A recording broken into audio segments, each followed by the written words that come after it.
I had been inside a cell for 8 hours when I looked at my trembling hands.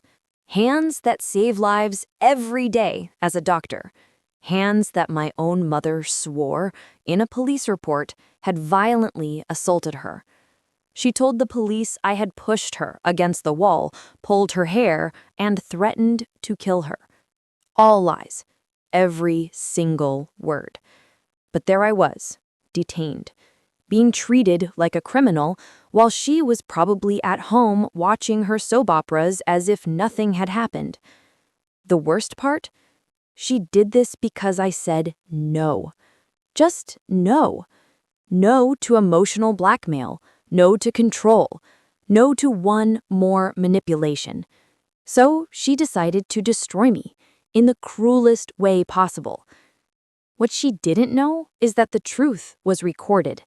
And when those recordings surfaced, her little theater act completely crumbled. My relationship with my mother was always complicated. Regina never accepted that I grew up, that I built my own life. When my dad died 10 years ago, she transferred all that suffocating control onto me. Late-night calls pretending to be sick, non-existent crises, emotional blackmail if I dared make plans without including her. For years, I gave in. I canceled trips, sacrificed relationships, lived under the weight of the guilt she planted in me. "I'm your mother, you're all I have," was her mantra. And I believed it was my duty to put up with it. Until I met Daniel 2 years ago. He was the first one who saw through her mask. "Marina, this isn't love, it's imprisonment," he told me after our third time canceling dinner because my mom had an emergency. Spoiler, it was never an emergency. With his support, I started setting boundaries. I turned off my cell phone at night, said no to unannounced visits, stopped dropping everything when she snapped her fingers. Regina hated it. She started bad-mouthing Daniel to the whole family, making up stories that he was manipulating me, that he was pushing me away from her. The last straw was 3 weeks ago. I announced my engagement. Instead of happiness, she exploded, said she wouldn't attend the wedding, that Daniel was a gold digger, that I was an ungrateful daughter. When that didn't work, she changed strategies. She started begging me to live with her just until the wedding, that she was feeling so lonely. I said no, a firm and definitive no. I said we needed that space, that it was healthy for both of us. She went silent, a dangerous silence. I should have realized she was planning something. The following Sunday, she showed up at my house unannounced. It was 2 p.m. I was having lunch with Daniel when the doorbell rang insistently. When I opened it, Regina entered like a hurricane, pushing the door open. "We need to talk, now, alone," she said, shooting a look of disgust at Daniel. "Mom, we talked about this. You can't just show up without warning," I responded, still trying to stay calm. "I'm your mother. I don't need permission to see my daughter," she screamed, and I noticed she was recording on her phone. "Look how you treat me, in front of this man." Daniel raised his hands. "Regina, let's all take a breath. Marina is just asking you to give her a heads up before coming. That's reasonable. Don't talk to me. You stole my daughter from me. You destroyed my family." She was hysterical now, fake tears streaming down. I knew that performance. "Mom, you need to leave. We can talk tomorrow, calmly," I said, grabbing my purse to walk her to her car. That's when she did something that froze me. She banged her own head against the entrance wall. Not hard, but enough to leave it red. Before I could react, she scratched her own arm with her nails, leaving red marks. "Mom, what are you doing?"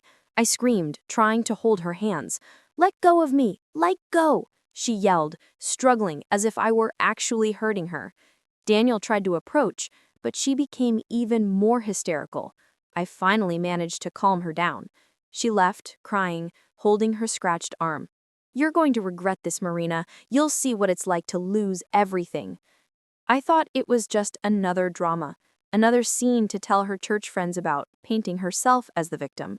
I was wrong. At 10 p.m., my doorbell rang. It was 2 police officers. Marina Ferreira, the taller one asked, hand on his holster. Yes, that's me. Did something happen? Ma'am, you're being taken to the station. There's a police report against you for assault and battery and threats. My world turned upside down. What? This is a mistake. The complainant is your mother, Regina Ferreira. She presented injuries and said you assaulted her earlier today. I looked at Daniel, who was already grabbing his car keys. I'm going with you. Don't say anything without a lawyer. At the station, I was put in a room. Detective Patricia came in with a folder, serious expression. Your mother presented a serious report, Marina. She says you pushed her against the wall, pulled her hair, scratched her arm, and threatened to kill her if she interfered in your life. She has compatible injuries. I felt my stomach turn.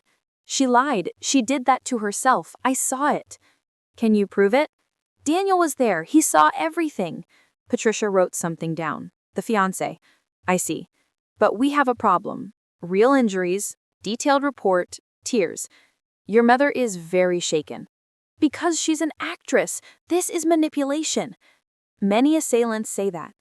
The detective looked at me. You'll need to be detained until the custody hearing. Given the severity, it could be until tomorrow afternoon. That's when I understood I was being treated like a criminal. They took my fingerprints, my photo, put me in a cell with 3 other women. The hours dragged on. I couldn't close my eyes.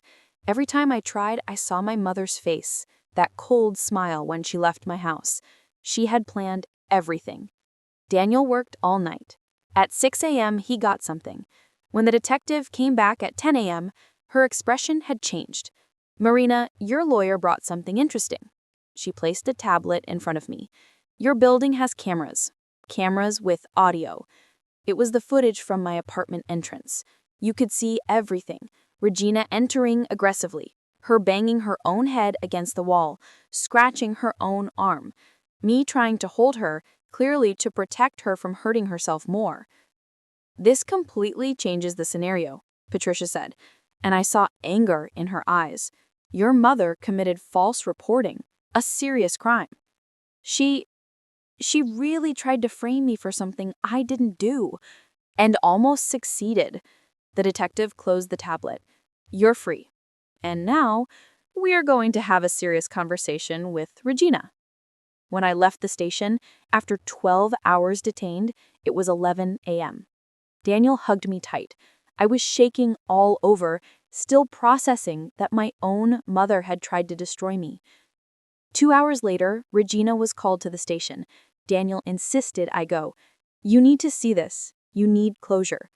She walked into the interrogation room confidently, until she saw the detective with the tablet. Regina, we need to clarify some things about your police report. My daughter assaulted me. Look at my arm. She showed the scratches that she herself had made. Interesting, because we have this here. Patricia played the video. I saw Regina's face lose all color. She watched in silence as she created her own injuries, screaming as if she were a victim. This doesn't prove anything, she tried. It proves everything. You forged an assault, false reporting. Regina, that can be 2 to 8 years in prison. That's when she crumbled. I got confused. It all happened so fast. I was nervous. I thought, you got confused when you banged your own head against the wall, when you scratched your own arm, when you gave a detailed statement about assaults that didn't happen? Patricia's voice was pure ice.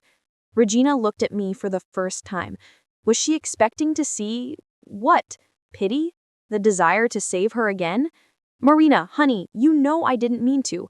Yes, you did. My voice came out firm, firmer than ever.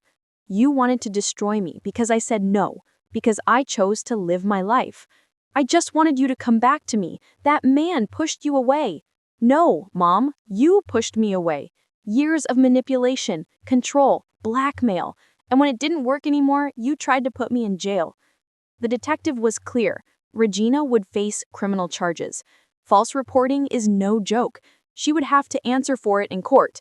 But what impacted me most wasn't the legal punishment. It was what happened after. My whole family found out. The church friends she used so much for her performances discovered the truth. The cousin she convinced I was a terrible daughter saw the recordings. Every person she manipulated for years finally saw who she really was. She called me 3 days later, not to apologize, but to say I had destroyed her reputation, that I could have resolved this within the family. "Mom," I said, and my voice was calm, firmer than ever. "You crossed the line a long time ago. But trying to get me arrested, there's no coming back from that. Never again. You're my daughter. You can't do this to me." "I can, and I am. Goodbye, Regina." I hung up, blocked her, and for the first time in 38 years, I breathed without her weight on my lungs. Daniel and I got married 3 months later. She wasn't there. No one in the family missed her. I look back now and see clearly, some people will never change, and it's not our obligation to sacrifice ourselves for those who choose to hurt us. My mother chose control over love, chose manipulation over genuine connection, and when she lost control, she chose destruction. But I chose my freedom. I chose my peace, and that choice saved my life. If you have someone like this in your life, know this: you're not crazy, you're not overreacting, and you owe nothing to those who try to imprison you in the name of love, because that was never love, and you deserve better.